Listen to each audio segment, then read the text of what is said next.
Hi everyone, good afternoon सभी को। आज हम यहाँ पे इकट्ठा हुए पब्लिक स्पीकिंग वर्कशॉप के लिए, जो कि स्टडी विथ वीआई और रेडियो फन द्वारा आयोजित है, और इस वर्कशॉप को मैं कंडक्ट करूँगी। मेरा नाम शेजल राठौड़ है और मैं बॉम्बे से बिलोंग करती हूँ, और पूरे सेशन में मैं आपके साथ रहूँगी। आपको जो भी डाउट्स है, क्वेरीज है, वो हम एंड में सॉल्व करेंगे। और यदि आपको बीच में कुछ बोलना है तो आप अनम्यूट कर सकते हैं। आपको चैट बॉक्स पे लिखना होगा, ठीक है। और जो नहीं लिख पाए वो होल्ड पे रहिए। जैसे ही मेरा सेशन कंप्लीट हो जाएगा, मैं आप सभी से 1 to 1 इंटरेक्ट करूंगी। सेशन को स्टार्ट करते हैं। तो आज का जैसे कि सेशन का नाम ही है पब्लिक स्पीकिंग स्किल्स। तो पहले हम जान लेते हैं पब्लिक स्पीकिंग स्किल्स क्या होते हैं। तो बहुत ही आसान सी भाषा में अगर मैं बोलूँ तो पब्लिक यानी जनता, यानी आप और मेरे जैसे कई सारे लोग इस पूरी दुनिया पर कई सारे लोग यानी पब्लिक। स्पीकिंग यानी क्या, बोलना, ठीक है। स्किल्स, अब स्किल्स की बात करते हैं। हम सबके पास एक टैलेंट होता है। भगवान ने हर किसी को अलग बनाया है। कोई अच्छा बोल सकता है, कोई अच्छा लिख सकता है, कोई अच्छा स्पोर्ट्समैन होता है, कोई मैथ्स में अच्छा होता है, तो कोई क्रिकेट में अच्छा होता है। लेकिन आज के ज़माने में आप सभी ने सुना होगा कि कम्युनिकेशन इज़ अ की टू सक्सेस। ऐसा क्यों बोलते हैं? ऐसा क्या है बातचीत करने के तरीके में? तो देखो, जब हमें किसी को भी कोई भी पॉइंट कन्वे करना होता है, या हमारी बात हमें हमारे सामने वालों को, हमारे घर में मम्मी-पापा को, भाई-बहन को, दोस्तों को, किसी को भी कुछ भी बोलना हो, छोटी से छोटी सी ही बात क्यों ना हो। अगर समझो आपको खाना भी माँगना है, तो आप कैसे कन्वे करोगे? बोलोगे, तब कन्वे करोगे। और सबको बोलने की शक्ति दी है भगवान ने। तो इसीलिए ये जब आपकी स्ट्रांग होगी, जब आपका बात करने का तरीका इफेक्टिव होगा। इफेक्टिव होना मतलब, मेरा मतलब ये नहीं है कि आप किसी भाषा में एकदम मास्टरी किए हुए हो, पीएचडी होल्डर हो और आप बड़े-बड़े भारी भरकम शब्दों का इस्तेमाल करते हो। नहीं, बिल्कुल भी नहीं। उसको हम इफेक्टिव कम्युनिकेशन नहीं बोलते हैं मेरे नज़रिए से। या जो भी आप स्पीकर को सुनते हो, बड़े-बड़े स्पीकर, इफेक्टिव स्पीकर वही होता है जो अपनी बात अपने सामने वाले के दिल तक पहुंचा सके। जो आप कहना चाहते हो वो आसान भाषा में कह सको। इसमें भाषा, लैंग्वेज एक बैरियर नहीं हो सकता।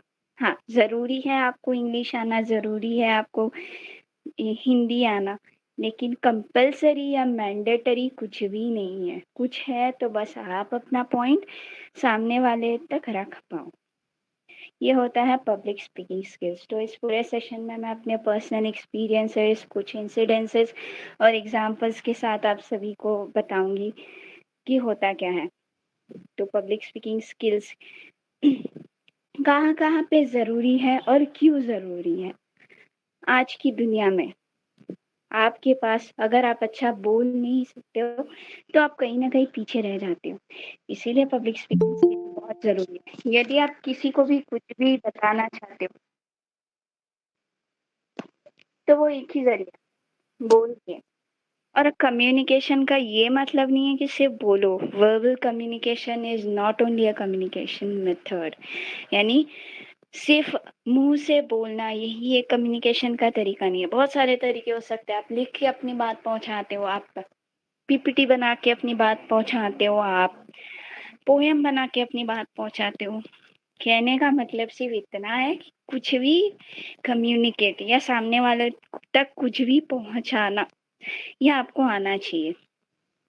अब हर सिचुएशन और हर जहाँ कहीं भी आप पब्लिक स्पीकिंग यूज़ कर रहे हो, वो हर जगह पर डिपेंड करेगा कि आपको कौन सा मोड ऑफ कम्युनिकेशन यूज़ करना है। अब वो कैसे पता चलेगा? आप बोलोगे कि यार मैम, हमें कैसे पता चलेगा कि हमें कब क्या करना चाहिए? सिंपल सी चीज़ है। पहला पॉइंट, आप प्रेजेंटेशन या आप स्पीकिंग क्यों कर रहे हो? क्या क्या ज़रूरी है उधर बोलना? क्या ज़रूरी है उधर लिख के बताना? अब कई बार होता है कि हम छोटे बच्चों के साथ इंटरैक्ट करने जाते हैं। ठीक है, अभी अगर मैं हूँ, मैं वर्किंग हूँ, ठीक है, मुझे बोला गया कि मैम आपको फर्स्ट सेकंड स्टैंडर्ड के बच्चों के साथ इंटरैक्ट करना है, तो क्या मैं लेक्चर देके बात करूँगी? अगर मैं जाती हूँ उनके सामने खड़े होके, अरे हाय बच्चों आज हम इस पे बात करेंगे, तो क्या मैं अपना पॉइंट रख पाऊँगी? नहीं, क्योंकि वो बच्चे हैं। मैं सिर्फ बोलते जाऊँगी तो क्या उनको मज़ा आएगा? नहीं आएगा। मुझे क्या करना होगा? उनके साथ थोड़ा-सा हल्केपन में बचपना लाना होगा अपनी बातों में। थोड़े पिक्चर्स, थोड़े से वीडियोज़, कुछ गेम्स के माध्यम से अपने पॉइंट्स को कन्वे करना होगा। वहीं अगर मैं युवाओं को लेक्चर देने जाती हूँ, तो मैं क्या करूँगी? पहली बात मुझे जानना है कि चलो मैं युवाओं को लेक्चर देने तो जा रही हूँ, लेकिन वो कौन है? किस बैकग्राउंड से आते हैं? वो मेरा जानना ज़रूरी है। हम सभी जब किसी भी सेशन को अटेंड करने के लिए जाते हैं, तो हमें सिंपल सा फॉर्म मिलता है, जिसमें आपकी डिटेल्स पूछी जाती है। आपका नाम क्या है? आप क्या करते हो? आपकी एज क्या है? आप कहाँ रहते हो? आप कौन-सी भाषा प्रेफ़र करते हो? आपको क्या लगता है? क्यों पूछा जाता है ये सब? कभी किसी ने सोचा है? मैंने भी कभी नहीं सोचा था, बट सोचने वाली बात है, बहुत ही लॉजिकल सी बात है कि ये सब इसीलिए पूछा जाता है, क्योंकि जो भी आपका लेक्चर डिलीवर करने वाला होता है, वो पर्सन को पता होना चाहिए कि वो आप कौन हो। इसीलिए नहीं क्योंकि उसको आपके साथ कोई पर्सनल कॉन्टैक्ट है, इसीलिए नहीं कि उसको आपकी पर्सनल लाइफ़ जाननी है, लेकिन इसीलिए कि वो अपना पॉइंट आप तक पहुँचा सके और आपको वो पॉइंट समझ में आ सके। इसलिए आपकी कुछ बेसिक डिटेल्स उसको पता होनी चाहिए और इसीलिए हम ऐसे कुछ फॉर्म्स भरते हैं। तो जब आप किसी युवाओं को पब्लिक स्पीकिंग स्किल्स की जब हम बात करते हैं तो लेक्चर देने जाते हैं। तो उधर आप ऐसे बच्चों वाली हरकतें नहीं कर सकते हो, गेम्स नहीं खेल सकते हो। आप ज़्यादा से ज़्यादा इंटरैक्टिव बनोगे, ज़्यादा से ज़्यादा उनसे सवाल पूछो, उनको जानो। ऐसे सिर्फ़ आप एक साइड से बोल रहे हो, आपकी ऑडियंस पता नहीं पीछे सो रही है, क्या कर रही है, यू डोंट केयर, ऐसा नहीं करता है। वो युवा है, हम भी अगर कुछ सोचते हैं, सुनते हैं, लाइव हो या रिकॉर्डेड हो, तो हमारे दिल में होता है ना यार कि हमें भी बोलने का मौका मिले, पूछने का मौका मिले। तो सेम अप्लाइज़ जब आप किसी को लेक्चर देने जाते हो या आप जब स्पीच डिलीवर करते हो, तो इंटरैक्टिव रखो। आपकी ऑडियंस जो है वो युवा है, उनके दिमाग में बहुत सवाल होंगे, उनके दिमाग में बहुत से आइडियाज़ होंगे, सो एक्सेप्ट इट। पूछो उनसे, उनके आइडियाज़ लो, बीच-बीच में उनके पॉइंट्स को सुनो। फिर जब आप नेक्स्ट अगर हम किसी रीज़न से बातचीत करने जाते हैं, उनसे आप ज़्यादा फ्रैंक नहीं हो सकते, उनके साथ आप हँसी-मज़ाक कर सकते हो लेकिन एक लिमिट तक, वो आपके बड़े-बुज़ुर्ग हैं। कुछ भी ऐसे आप नहीं बोल सकते हो जैसे आप युवाओं के साथ करते हो, नहीं। वो थोड़े से धार्मिक लोग होते हैं, वो थोड़े से एक्सपीरियंस्ड लोग होते हैं, उन्होंने दुनिया देखी होती है। आप उनसे बहुत छोटे होते हो। नमस्ते करो, हाथ जोड़ के उनका वेलकम करो। आपको आपकी ऑडियंस का दिल जीतना होता है। पब्लिक स्पीकिंग स्किल्स का द मोस्ट इम्पोर्टेंट पॉइंट यही कहता है कि अपनी ऑडियंस का दिल जीतो। कैसे जीतोगे? तो उनको जानो। पब्लिक स्पीकिंग स्किल्स की जब हम बात करते हैं तो वो हर जगह अप्लाई होता है।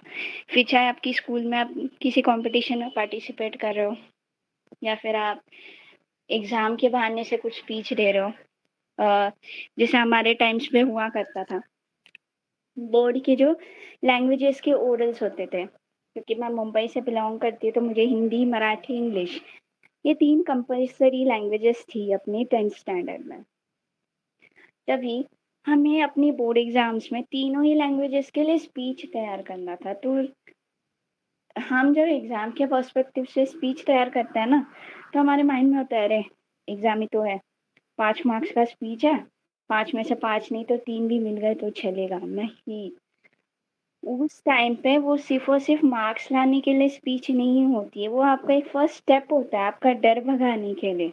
जब हम बोर्ड के ओरल्स के लिए अपीयर होते हैं, तो हमारे सामने हमारी टीचर नहीं होती, हमारे सामने हमारे क्लासमेट्स नहीं होते, हमारे सामने एक ऐसा पर्सन होता है जिसको ना आप जानते हो, जिससे ना आप कभी मिले हो, जिसके बारे में आपको कुछ भी नहीं पता। यहाँ से शुरू होता है कि आप कितने कॉन्फिडेंटली, कितनी लिमिट्स में और कैसे बात करते हो। तो हमेशा जब आपको आपकी लाइफ में पहली बार ही सही स्पीच देने का मौका मिले तो उसको एक अपॉर्चुनिटी लो। कभी भी जबरदस्ती कोई मुझे बोल रहा है इसीलिए मैं कर रहा हूँ या कर रही हूँ, ये एटीट्यूड मत रखो। बिकॉज आज की डेट में आप कहीं पे भी चले जाओ, किसी भी प्रोफेशन में चले जाओ, बात करना ये सबसे इम्पोर्टेंट है। और आपको आएगा ही, फिर आप चाहो या ना चाहो, बाय चॉइस या बाय फोर्स, वो आपको आना ही है और आएगा ही। डिनाई नहीं कर सकते, आप बोल नहीं सकते हो कह रहे मेरे से तो ये नहीं होगा, मैं नहीं कर पाऊंगा। तो अब पब्लिक स्पीकिंग स्किल्स के लिए डूज एंड डोंट्स होते हैं, तो जान लेते हैं। देखो, सबसे पहली चीज, एक रिसर्च के अनुसार जब पब्लिक स्पीकिंग स्किल्स की बात होती है तो 7% जो है वो आपके कंटेंट को मिलता है। 7%, तो बाकी के 93% कहाँ जाएंगे। 38% जो है वो आपकी बोलने के तरीके, आपकी वॉइस को मिलते हैं। और 55% जो है वो आपकी बॉडी लैंग्वेज बोलती है। बहुत सारे लोग, हम में से बहुत सारे लोग ये गलती करते हैं। हम अगर हमें 15 दिन मिले तो 12 दिन हम कंटेंट ढूंढने में और बनाने में ही लगा दें, प्रैक्टिस ना के बराबर करेंगे। लेकिन क्या फायदा, उस कंटेंट को तो सिर्फ 7% ही मिल रहा है।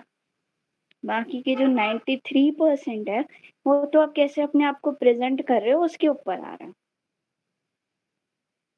तो हमेशा याद रखना, पब्लिक स्पीकिंग स्किल्स का की पॉइंट, प्रेजेंटेबल बनो। नो मैटर आपका कंटेंट क्या है, आपके टॉपिक क्या है, आप कौन सी लैंग्वेज में बोल रहे हो, किन ऑडियंस के सामने बोल रहे हो। पहली चीज आती है कि आपको प्रेजेंटेबल बनना है। कैसे बनोगे, बहुत सारी विजुअली इम्पेयर्ड पर्सन के साथ ये प्रॉब्लम होती है कि हम आई कांटेक्ट नहीं कर पाते, हमें बॉडी लैंग्वेज क्या होती है ये पता ही नहीं होता। हम किधर भी जाके कैसे भी खड़े हो जाएंगे, अपना फेस किधर भी रखेंगे, बोलेंगे नहीं। हम जब किसी को, हम दुनिया नहीं देख सकते लेकिन दुनिया में देख सकती है, राइट।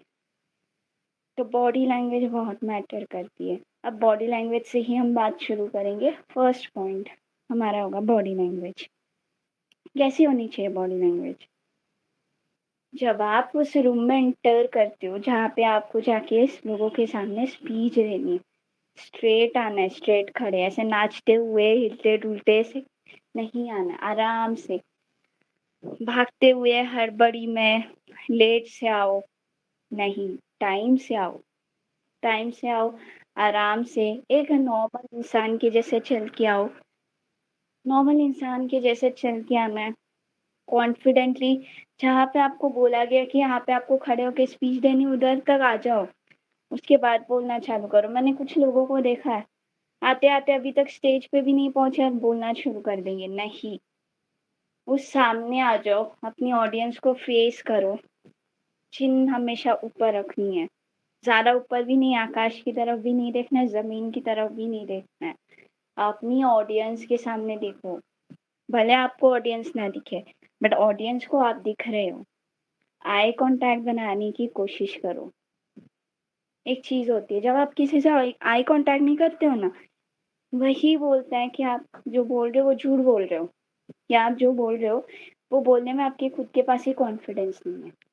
जब आप आई कांटेक्ट नहीं कर सकते हो, जब आप इधर उधर देखोगे, ऊपर नीचे देखोगे, तो लोग समझ जाते हैं यार, मतलब बोर हो जाएंगे, उनको लगेगा कि ठीक है करने के लिए कर रहा है, इनकी बात में सच्चाई नहीं है। तो आई कांटेक्ट करो, हाथ से इशारा करो, कभी भी उंगली को पॉइंट आउट नहीं, उंगली से पॉइंट आउट नहीं करना है, एक उंगली से पॉइंट आउट नहीं करना है। कुछ लोगों की आदत है, नहीं, बिल्कुल भी नहीं।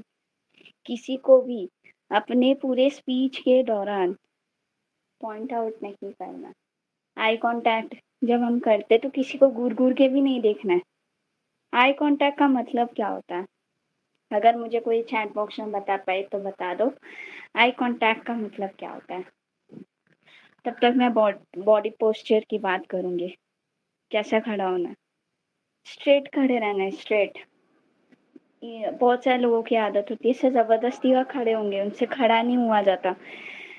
या स्ट्रेट, हमें स्ट्रेट खड़ा होना है, पीठ एकदम स्ट्रेट। हाइट बढ़ाने के लिए हमें ऐसे अपने पैरों की उँगलियों पे नहीं खड़ा होना, स्ट्रेट, बैक स्ट्रेट, पीठ सीधी रख के खड़ा होना होता है। टेढ़े-मेढ़े कुछ लोगों की आदत होगी ऐसे हाथ फोल्ड करके खड़े होने की, बिल्कुल नहीं। क्या ज़रूरत है हाथ फोल्ड करने की?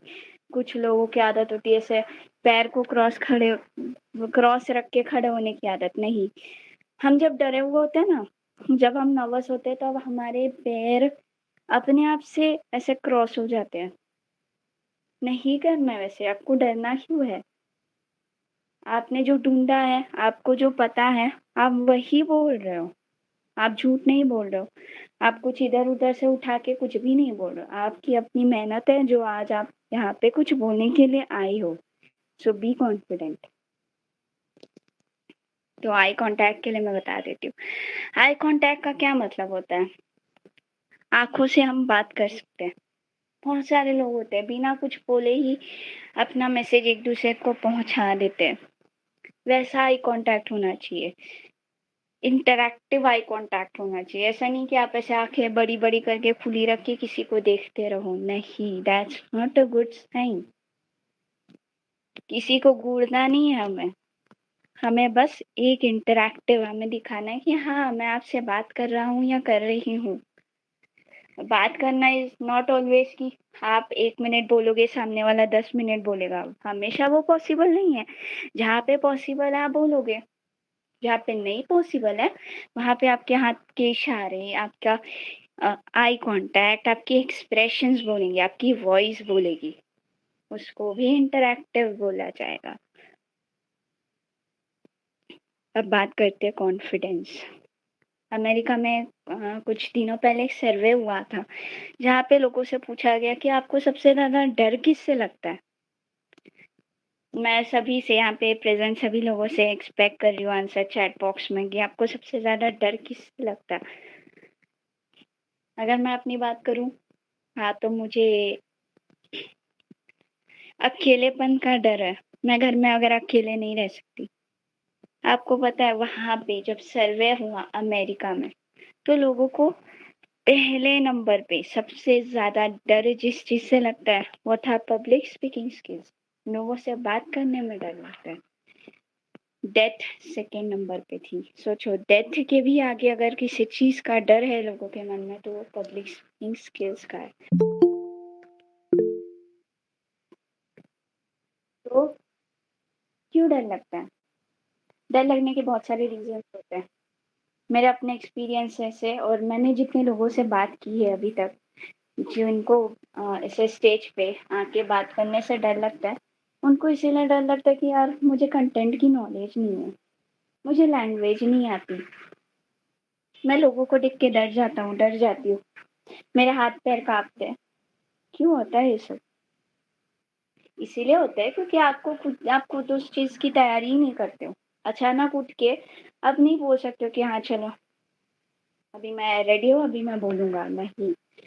जब आपको 1 मिनट के लिए भी बोलना होता है ना, 1 मिनट के लिए भी, तो आपकी 10 घंटों की तैयारी होती है उसके पीछे, 10 घंटों की। आज जो मैं यहाँ पे सेशन ले रही हूँ, तो इसका मतलब ये नहीं है कि हाँ, मतलब मैं बहुत ही ज़्यादा कॉन्फिडेंस स्पीकर हूँ या मैं रोज़ बोलती हूँ और मैं आज आके यहाँ पे आपके सामने बोल रही हूँ। नहीं, इसके लिए मैंने तैयारी की है। 15 दिन नहीं, 1 महीना नहीं, उससे भी ज़्यादा तैयारी की है। ढूँढना पड़ता है, सोचना पड़ता है, पता करना पड़ता है कि आपकी ऑडियंस कौन है। जब हम किसी टॉपिक को लेते हैं, लेट्स से फॉर एग्जांपल मुझे एक टॉपिक मिला है education system in India, Bharat की शिक्षा व्यवस्था, ये मेरा एक टॉपिक है। अब मैं एज अ स्टूडेंट या स्टूडेंट नहीं, फिर मैं एज अ वर्किंग प्रोफेशनल, मेरे हिसाब से एजुकेशन सिस्टम पे मुझे बोलना है। अब यहाँ पे बहुत सारी चीजें आ जाती हैं। कुछ लोग सोचेंगे यार मुझे बहुत पढ़ना पड़ेगा, कितना बड़ा टॉपिक है।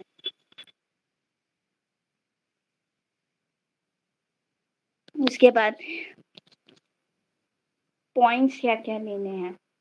अभी देखो, मेरा एजुकेशन सिस्टम या टॉपिक है, इसको पहले मैं स्ट्रक्चर बैठूंगी और सोचूंगी एजुकेशन यानी क्या, एजुकेशन सिस्टम यानी क्या, पहले खुद से सोचो, खुद के विचारों को एक पेपर पे उतारो, उसके बाद रिसर्च करने जाओ। रिसर्च करो। मैं एक टॉपिक अगर ले रही हूँ एजुकेशन सिस्टम, इसका मतलब ये नहीं है कि मैं ही अपने ही विचार रखूंगी, नहीं। स्कॉलर्स क्या बोल चुके हैं या गवर्नमेंट के आज के क्या विचार है, स्टूडेंट से पूछो, उन वर्किंग प्रोफेशनल से पूछो, या फिर उन लोगों से पूछो जिनकी एजुकेशन कंप्लीट हो चुकी है, जो जॉब ढूंढ रहे हैं। बात करो ऐसे लोगों से। रिसर्च मतलब बुक खोलो, और आजकल तो बुक भी नहीं पढ़ते लोग, विकिपीडिया खोलो, बस विकिपीडिया पे पूरी इंफॉर्मेशन मिल गई, ऐसे का ऐसा उतारो, बोलो। नहीं, आपको लोग कभी भी एंटरटेन नहीं करेंगे। एक बात जान लो, जब आप स्पीच देते हो, कभी भी दूसरों की स्पीच को नहीं चुराओ, कभी भी किसी के सेंटेंसेस को नहीं चुराओ। हाँ, अगर आप कोटेशंस में कुछ बोलते हो, कोटेशंस में कुछ बोलते हो मतलब कि किसी महान हस्ती ने कुछ कहा है, आप उसको ला रहे हो अपने स्पीच में, तो ठीक है। बट किसी की स्पीच हूबहू आके नहीं बोल सकते हो आप एक अपना इंडिविजुअल स्पीच बनाओ। आप 100 जगह से पढ़ सकते हो, नो वरीज। आप 100 जगह से लाइंस उठा लो, नो वरी, लेकिन हूबहू नहीं। अपनी आइडेंटिटी, अपनी विचार कभी भी मत खो। अब देखो, मैं वापस से उसी एग्जाम्पल पे आऊंगी। अब मेरा पॉइंट है एजुकेशन सिस्टम। मैं क्या करूंगी एज अ इंडिविजुअल? सबसे पहले मैं याद रखूंगी कि मैं सेजल हूँ। मुझे किसी की एक्टिंग, किसी का एक्सेंट कुछ भी चुराने की जरूरत नहीं। मैं जो हूँ सो हूँ। लोग मुझे ऐसे ही पसंद करें। अगर मैं दूसरों को जैसा बोलना चाहूँ या मैं दूसरों की जैसी एक्टिंग करूँ, तो उसमें फायदा ही क्या? वो तो ऑलरेडी फेमस है, उसमें मेरा फायदा क्या है? जब मैं खुद की आइडेंटिटी, खुद की ड्रेसिंग सेंस से जाऊंगी, तो लोग मुझे पहचानेंगे, तो मेरी as a Sejal, as a individual पहचान होगी। कभी भी खुद की आइडेंटिटी मत चेंज करो। जो हो सो पब्लिक के सामने हो, और पब्लिक उन्हीं को एक्सेप्ट करती है जो नेचुरल है, जो रियल है, जो आप खुद अपने आप में हो, ना कि उसको कि आप किसी के जैसा बन के आ रहे हो। बिल्कुल भी नहीं। ड्रेसिंग सेंस, इसका मतलब ये नहीं कि आप कुछ भी ऊटपटांग पहन के चले जाओ, नहीं। नॉर्मल से फॉर्मल ड्रेस पहन के जाओ। ये भी नहीं कि आप बहुत सारा मेकअप करके चले जाओ। कोई लड़की है तो हाँ, बहुत सारा मेकअप करके चली गई, बहुत सारा स्ट्रॉन्ग परफ्यूम मार लो, बहुत सारा स्ट्रॉन्ग पाउडर लगा लो। नहीं, बी नॉर्मल। आप उधर फैशन शो या बेस्ट एक्टर या एक्ट्रेस के कंपटीशन में नहीं जा रहे हो। आप किसी को अपना पॉइंट, किसी से बात करने जा रहे हो, किसी को जानने जा रहे हो, किसी की प्रॉब्लम को सॉल्व करने जा रहे हो, तो एक आम इंसान बन के जाओ। कभी भी झूठ मत बोलो, कभी भी ये कोशिश मत करो, वो जो आप हो ही नहीं वो बताने की कोशिश कभी नहीं करो, क्योंकि वो सच्चाई आपके सामने, ऑडियंस के सामने कभी ना कभी आ जाएगी। आप खुद ला दोगे, आपको पता भी नहीं चलेगा फ्लू में। तो इससे बेटर है, इतना ज्यादा कॉन्शियस रहने से अच्छा है कि आप जो हो वही बन के रहो। क्यों जरूरत है दूसरों को बनने की, दूसरों के जैसा बनने की? कंटेंट। अब मेरा टॉपिक था एजुकेशन सिस्टम। मैं पूरी रिसर्च करूंगी। मैंने सोच लिया मेरे दिमाग में एजुकेशन सिस्टम का क्या मॉडल है। मेरे दिमाग में सिर्फ और एग्जाम्पल, ये सिर्फ एग्जाम्पल है, यहाँ पे यूज होने वाली सारी चीज एग्जाम्पल्स है, तो कोई भी इसको पर्सनल या कंट्रोवर्सी में नहीं लेगा। तो ये मेरा एजुकेशन सिस्टम का अगर सपोज मॉडल है, मैं उसमें चाहती हूँ कि मेरे एजुकेशन सिस्टम में जो नर्सरी से सेकेंड स्टैंडर्ड के बच्चे, उनके साथ में समझो हिंदी, इंग्लिश और एक रीजनल लैंग्वेज के सब्जेक्ट्स ले रही हूँ। तो उसका मैं अगर डिज़ाइन करती हूँ, तो मैं उनको अल्फ़ाबेट सिखाऊंगी, नंबर सिखाऊंगी, नंबर नेम सिखाऊंगी, लेकिन एक इनोवेटिव वे में। रट्टा मार के नहीं, पैरेट नहीं बनाना है मुझे अपने बच्चों को। मुझे उनको जिंदगी देनी है, करियर देना है। तो मैं एक अलग वे में, मैं बहुत सारी images, drawings, pictures, examples, games, इन सब के माध्यम से करूंगी। मेरे क्लासेस में प्रैक्टिकल चीज़ें ज़्यादा होंगी, मैं हर बच्चे से इंडिविजुअल अटेंशन चाहूंगी, मैं हर बच्चे से इंडिविजुअल बात करूंगी। मेरे क्लास में सिर्फ एक टाइम पे 10 ही बच्चे होंगे, मेरा एक लेक्चर सिर्फ आधे घंटे का होगा। ये मेरा एजुकेशन मॉडल है, जूनियर नर्सरी से सेकंड स्टैंडर्ड, ये फॉर एग्जांपल था। वैसे ही आप अभी देखो पहले एजुकेशन सिस्टम कैसी थी, अब आपने अपने विचार रख लिए, अब आप रिसर्च करोगे। रिसर्च में क्या पॉइंट्स इन्वॉल्व होते हैं? रिसर्च में आपके इंटरनेट रिसोर्सेस, कितने सारे स्कॉलर्स ने एजुकेशन पे बात की है, बुक्स पढ़ो, न्यूज़पेपर्स पढ़ो, आर्टिकल्स पढ़ो, लोगों से बात करो, सबसे ज़रूरी है। और आप सक्सीड करोगे अपनी लाइफ में अगर आप ऑन फील्ड लोगों से बात करते हो और उस बेसिस पे अपनी स्पीच तैयार करते हो, तो ये लिख लो, ये गारंटी है कि आप सच में सक्सीड करोगे। जो अपनी जनता को, जो अपने लोगों को समझ सकते हो, बहुत आसानी से चला जाएगा आगे। लेकिन जब आप लोगों को ही नहीं समझ सकते हो तो आपका स्पीच देने का कोई मतलब नहीं बनता। वही सेम चीज़ रिसर्च का एक पॉइंट है, लोगों से मिलो, बात करो। मुझे पता है बहुत लोग डिनाई कर देते हैं, अरे तुम क्या टाइम पास कर रहे हो, मेरे पास इतना टाइम नहीं है। कोई बात नहीं, 10 में से एक तो आपको टाइम देगा। आप 100 लोगों के पास जाओगे, 10 लोग तो आपको टाइम देंगे, आपकी रिसर्च में आपकी मदद करेंगे, उनकी डिफिकल्टीज बताएंगे। लिख लो, सोचो इस पे क्या किया जा सकता है, सोचो कि इसको हम कैसे प्रेजेंट कर सकते हैं। हमें स्पीच देते टाइम किसी को ऑफेंड नहीं करना है, हमें किसी को गलत नहीं ठहराना है, हमें किधर के लूप होल्स नहीं निकालना, हमें बताना है प्रॉब्लम क्या है, सोल्यूशन क्या है। हमें किसी को सही और किसी को गलत ये प्रूव नहीं करना है एज अ स्पीकर। उसके बाद रिसर्च का नेक्स्ट पॉइंट देखो, पहले एजुकेशन कैसा था, इवॉल्व कैसे हुआ एजुकेशन सिस्टम, यानी स्टार्टिंग से अब तक एजुकेशन सिस्टम कैसे आया, क्या था, क्या हुआ, अब क्या हो रहा है, आगे क्या होने के चांसेस है, पूरा पढ़ो डिटेल में अच्छे से। और सिर्फ विकिपीडिया खोल के नहीं, बहुत सारे सोर्सेस से पढ़ो, किसी एक बुक से नहीं, 10 बुक से पढ़ो, तब आपको इंफॉर्मेशन मिलेगी। एक बार जान लो, कोई भी एक सोर्स 100% सच्चा नहीं होता और 100% गलत नहीं होता। ये जो पॉइंट्स बता रही हूँ ये आपके पब्लिक स्पीकिंग स्किल्स के स्ट्रक्चर को डिजाइन करने के पॉइंट्स हैं। इसके बाद आपकी रिसर्च हो गई, अब बैठो और लिखो।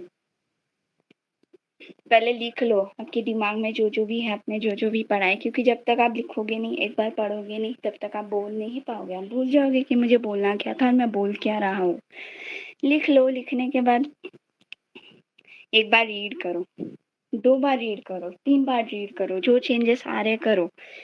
रीड क्यों करना है? क्योंकि कई बार जब हम लिखते हैं तो हम वो स्ट्रक्चर फॉलो नहीं करते, इंट्रोडक्शन, मेन, बॉडी, कंक्लूजन। कई बार हमें कौन सा पॉइंट किधर रखना है, हम थोड़े से कंफ्यूज्ड होते हैं, इसीलिए 2-3 बार रीड करो ताकि आपके पॉइंट्स आप ठीक से नोट डाउन कर पाओ,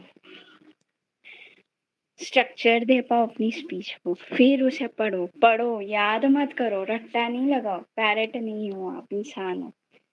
याद रखना है, अच्छा ये पॉइंट है, इसके बाद ये है, इसके बाद ये है, याद रखना है। अब बात आती है आपका कंटेंट तो तैयार हो गया, क्या बोलना है तैयार हो गया, टॉपिक क्या है तैयार हो गया, अब बोलना कैसे है, कॉन्फिडेंस कहाँ से आएगा? कई सारे लोग बोलते रहे, शीशे के सामने, मिरर के सामने खड़े हो जाओ, 10 बार पढ़ लो, हो गया। ठीक है, कई जगह पे वर्क करेगा, 99% टाइम्स ना भी करे, क्योंकि आप कंपेयर नहीं कर पाओगे आपने कितनी इम्प्रूवमेंट की है। अब ये कंपेयर नहीं कर पाओगे कि मैं पहले कैसा था, आज मैं कैसा हूँ। रिकॉर्ड करो, वीडियो रिकॉर्डिंग करो, तो आपकी बॉडी लैंग्वेज, आपकी स्पीच, सब कुछ रिकॉर्ड होगा। देखो, सुनो, पता है, खुद का जज खुद बनो। हम कैसे दूसरों को बड़ी आसानी से बोलते हैं, अरे यहाँ पे तेरी गलती है, यहाँ पे तुम्हें ऐसा बोलना चाहिए, ये पॉइंट पहले बोलो। सबसे बेस्ट है जब आप खुद को खुद एनालाइज करो, सेम चीज अप्लाई करो खुद के लिए। खुद को बोलो कि तुझे यहाँ पे ये बोलना चाहिए था, तुझे इस पॉइंट के बाद ये पॉइंट लेना चाहिए था।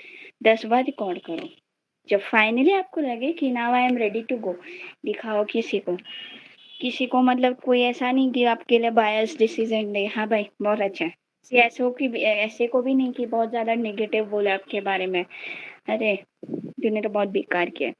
एक न्यूट्रल इंसान को जो आपके बारे में ठीक से आपको जजमेंट दे सके, हाँ यहाँ पे बहुत अच्छा है, यहाँ पे गलती है, उस ऐसे इंसान को दिखाओ और फिर प्रैक्टिस करो। और एक चीज मेरी तरफ से एडिशनल जो मैं प्रैक्टिस करती हूँ, जब आपको स्टेज पे जाना है, समझो सुबह 11 बजे आपको स्टेज पे जाना है, आप लास्ट प्रैक्टिस करो उसके पहले दिन, मतलब अगर सपोज मुझे मंडे यानी कल सुबह 11 बजे स्पीच देना चाहूँ, मैं आज रात को लास्ट 8 बजे तक प्रैक्टिस करूँगी। उसके बाद बस उसके बाद उसकी कोई बात नहीं, दिमाग को शांत रखो, लास्ट मोमेंट में वो स्टेज पर पहुंचने तक वो स्पीच को मत रटो, भूल जाओगे, डर जाओगे, बस रिलैक्स रहो। अब जब आप स्टेज पे आते हो तो मैंने बॉडी लैंग्वेज और आई कॉन्टैक्ट के बताए, मुझे किसी से रिक्वेस्ट आई है कि टोटली ब्लाइंड के पर्सपेक्टिव से बताते। टोटली ब्लाइंड के लिए मैं यही एडवाइस करूँगी, ज़्यादा से ज़्यादा प्रैक्टिस करो, क्योंकि हम as a totally blind eye contact में लैक करते हैं। आपको वो एक पर्सन जिसको दिखता है उसके साथ प्रैक्टिस करो, उससे गाइडेंस लो कि मुझे कैसे आई कांटेक्ट करना है। मुझे हाँ कुछ लोगों के साथ ये प्रॉब्लम होती है कि उनके आईज के साथ मूवमेंट नहीं हो पाती है, इट्स ओके, बट कम से कम ऑडियंस के पास देखो। कभी आपकी ऑडियंस थोड़े से लेफ्ट में है तो थोड़े से लेफ्ट में देखो, अगर आप सेंटर में हो, और कभी राइट साइड देखो, फेस बिना टर्न किए आईज मूव करो, कुछ जेस्चर्स परफॉर्म करो, यस नो वाले, खुशी वाले, थम्स अप वाले, कुछ ना कुछ जेस्चर्स परफॉर्म करो। ये तो आप एज अ टोटली ब्लाइंड भी कर सकते हो, नो प्रॉब्लम, सीख लो। अगर आपको नहीं आता है, सीखने में क्या प्रॉब्लम है, सीख लो, किसी टोटली से भी गाइडेंस ले सकते हो, किसी साइटेड से लो और किसी साइटेड के साथ प्रैक्टिस करो, आ जाएगा वो। वर्बली ये बताना थोड़ा सा मुश्किल हो जाता है, फिजिकली रहता है तो हम जेस्चर्स और ये सब कैसे परफॉर्म करते हैं 1 to 1 बता सकते हैं, बट अभी हम ऑनलाइन है तो वो थोड़ा सा डिफिकल्ट है। बट हाँ ये सारे टिप्स आप ध्यान रख सकते हो। बस स्ट्रेट खड़े रहना है, ऑडियंस को फेस करना है।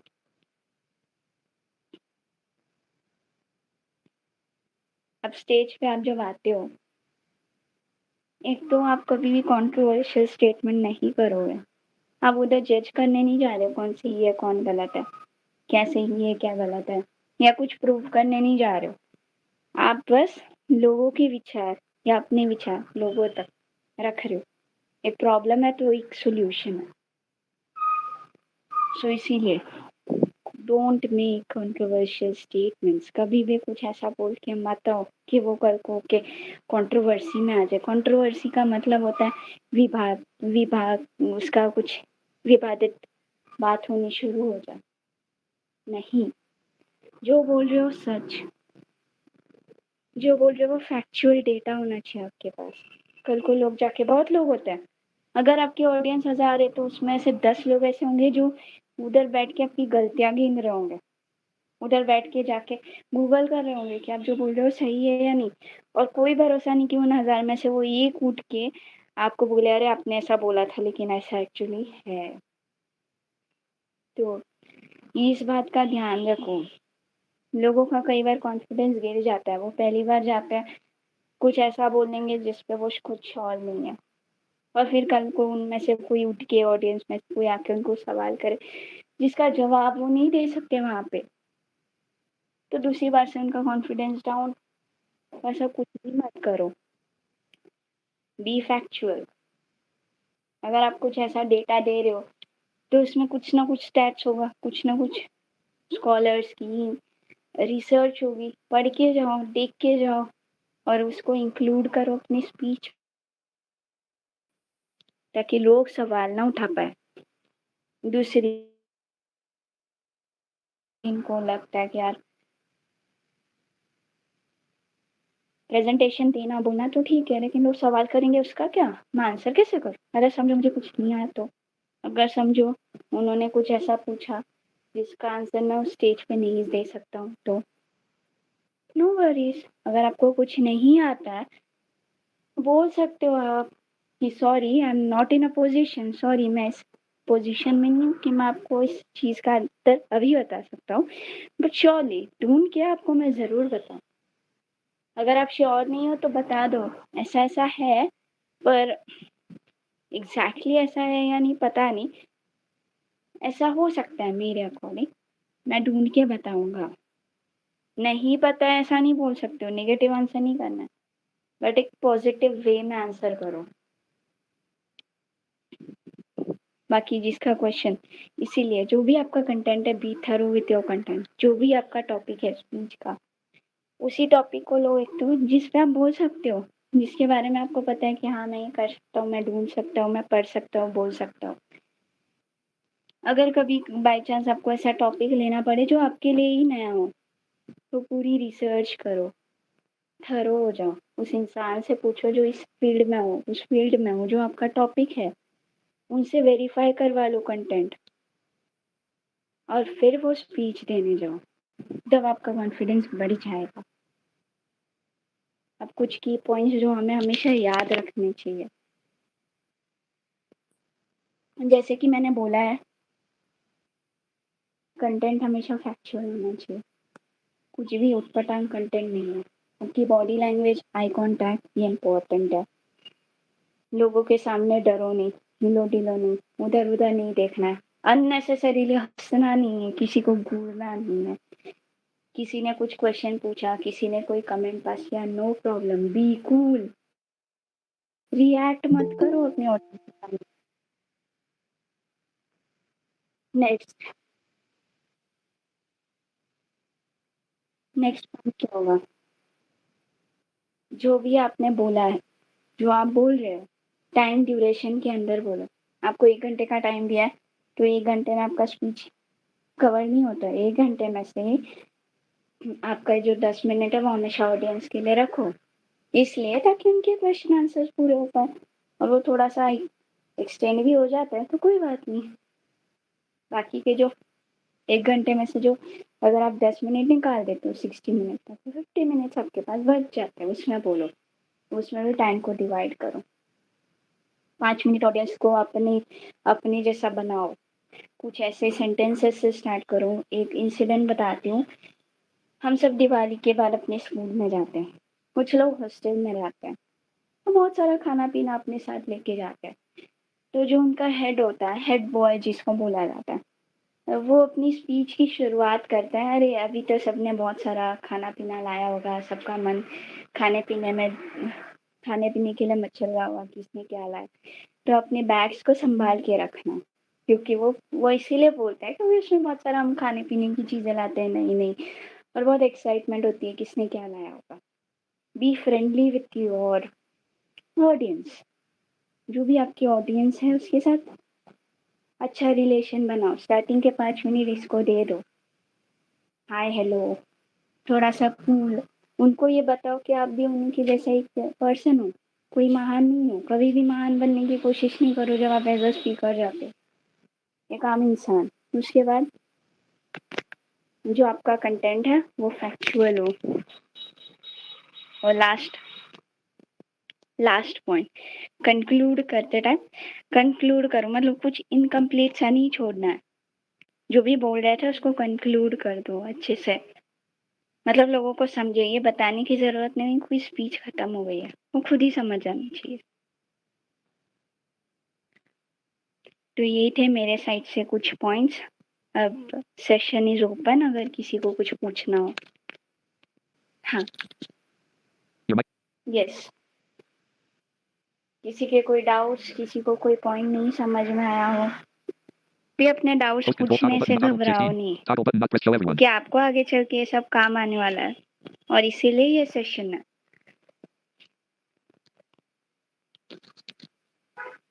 Good evening ma'am. Good evening. मेरा नाम मोहित है और मेरा एक क्वेश्चन है, जैसे हम कोई भी स्ट्रीट पे जाते हैं तो वहाँ पे मतलब पहले तो बोलते समय तो कुछ नहीं, बट जब बीच बीच में होता है कि पैर कांपने लगता है या फिर ऐसे बॉडी लैंग्वेज, वह तो स्ट्रेट तो रहते हैं, बट थोड़ी बहुत जब होती है बीच में बोलने टाइप की लगती है कि बोल रहा हूँ मैं कुछ, देन पैर जो है कांपने लगते हैं। तो ऐसा क्यों, मतलब कैसे हम इसे कम कर सकते हैं? ओके, सो मोहित सर, आपके क्वेश्चन का आंसर देखो, मैंने जैसे कि बोला, जब आप अपनी स्पीच की तैयारी करते हो ना, तो बी कॉन्फिडेंट। जो मैंने पढ़ा है, जो मैंने रिसर्च की है, वो सच्ची है। मैं कुछ झूठा कंटेंट पास ऑन नहीं कर रहा हूँ, फैक्चुअल डेटा है। और कॉन्फिडेंट रहो कि जो भी मुझसे क्वेश्चन किए जाएंगे वो मैं पूछ लूंगा। और कोई भी परफेक्ट नहीं होता। अगर आपको कुछ नहीं आता है तो कोई बात नहीं, परफेक्शन होना इम्पोर्टेंट है, लेकिन फिर वो टाइम के साथ आता है और वो आ जाता है सब में। आप कई सारे स्पीकर्स और यूट्यूबर्स को देखो, उनकी पहली वीडियो और वो आज कुछ सालों बाद की वीडियो कंपेयर करो, आप खुद में फर्क देख पाओ। दूसरी चीज, अगर आप कुछ भूल गए, अगर समझो आपने बहुत सारे पॉइंट्स लिखे थे, अचानक आप कुछ भूल गए, नो वरीज, थोड़ा सा आगे बढ़ जाओ। आई मीन, एक्चुअली, बिकॉज, ऐसे सब करके स्पीच को रुकाओ नहीं। कुछ भूल गए हो, कोई बात नहीं, थोड़ा सा आगे चले जाओ। पूरा कंटेंट ब्रेक करने की जरूरत नहीं है, फ्लो में उसे कंटिन्यू करो। ठीक है, लोग भी मोस्टली इसीलिए भी डर जाते हैं क्योंकि आप कंटेंट भूल जाते हो। इसीलिए भूलने के, आप कंटेंट को ना भूलो, इससे बचने के लिए लिख लो, लिख के पढ़ा करो उसको बार बार, तो आप नहीं भूलोगे। और इसीलिए याद मत करो, पॉइंट्स याद रखो, मेमोराइज नहीं करो चीज़ों को, तो फिर आपका वो चीज़ भी चली जाएगी। होप मोहित जी आपको आपका आंसर मिल गया हो। यस।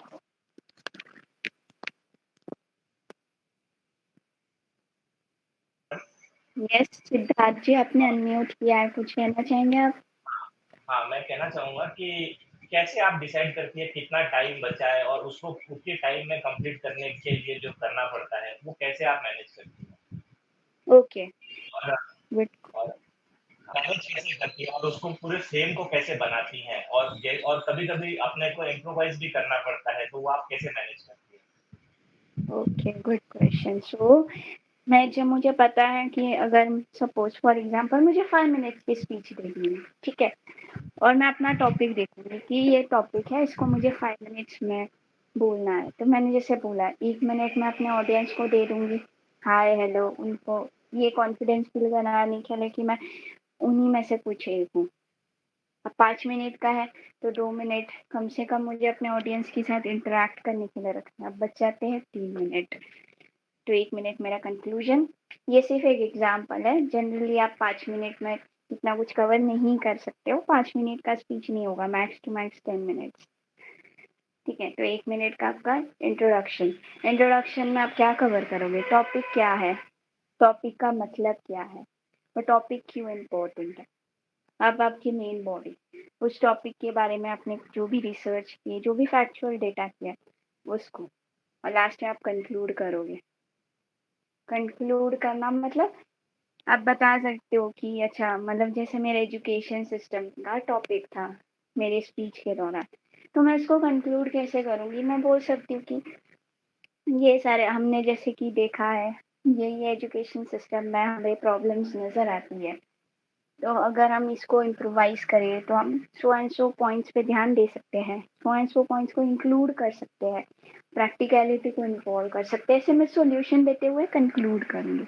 अब मैं जब स्पीच दे रही हूँ तो मुझे कैसे पता चलेगा कि मेरे पास कितना टाइम बचा है। डेफिनेटली मैं उधर टाइम नहीं देख सकती हूँ, सैटेड भी होगा या कुछ भी होगा, टाइम नहीं दे सकती हूँ। जहाँ पे कंपटीशन होता है वहाँ पे आपके लिए बजर बजता है, एक वार्निंग बजर और एक कंक्लूड करने का बजर। लेकिन उसके अलावा मैं टाइम कैसे पता करूँ, प्रैक्टिस करूँ। द मोर यू प्रैक्टिस, आपकी टाइम की परफेक्शन उतनी ज़्यादा हो। अगर आप एक आध मिनट कुछ सेकेंड्स थोड़ा सा आगे पीछे करते हो, नो प्रॉब्लम, बट 5 मिनट का 10 मिनट कर दो, ये बहुत गलत है। तो प्रैक्टिस करो, कोशिश करो कि इतने ही टाइम में आप बोल रहे हो, रिकॉर्ड करो, लोगों के साथ प्रैक्टिस करो, तभी वो टाइम का ये होगा। वरना आप टाइम माइंड में भी कैलकुलेट नहीं कर सकते हो, फिर आप जो बोल रहे हो वो आप भूल जाओगे। Okay, Siddharth ji, I hope. Thank you, ma'am. Yeah, you're welcome. Okay, तो पूरा सेशन शॉर्ट में बताना बहुत मुश्किल है क्योंकि आपने बहुत ज़्यादा लेट ज्वाइन किया है, तो हमने जनरली पब्लिक स्पीकिंग स्किल्स में बात की है।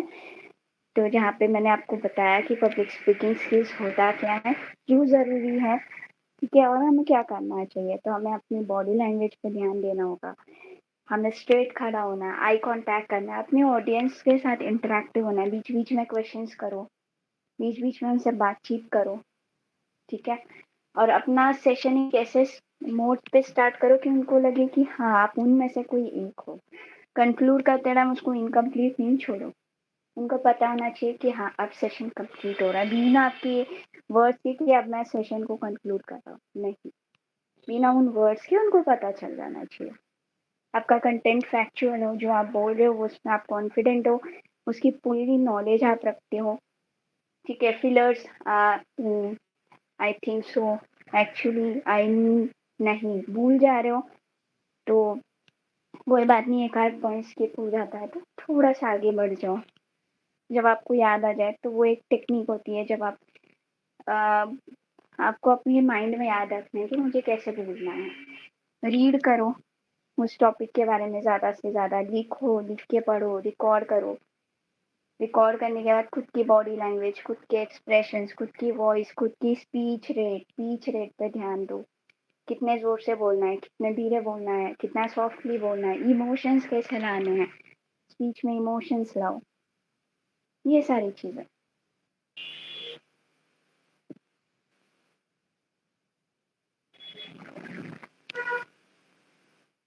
ओके, तो फिर हम इस यहाँ पे सेशन को कंक्लूड करेंगे। आई थिंक किसी के और कोई क्वेश्चंस नहीं है। So thank you so much everyone इस सेशन में आने के लिए और इसको सक्सेसफुल बनाने के लिए। Thank you. Thank you. या जो भी आपके फीडबैक एंड सजेशंस हैं वो जरूर दीजिए।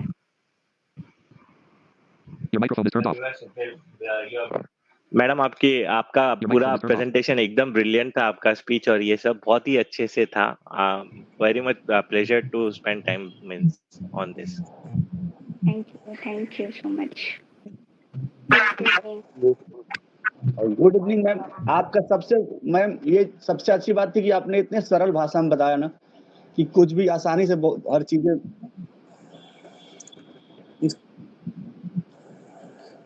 Thank you. आई होप आप सभी इस चीजों को इम्प्लीमेंट करोगे। जरूर मैम, श्योर। आप में से कुछ स्पीकर्स को मैं जरूर देखना चाहूंगी कमिंग फ्यूचर में। Thank you ma'am. All the best to everyone. Thank you.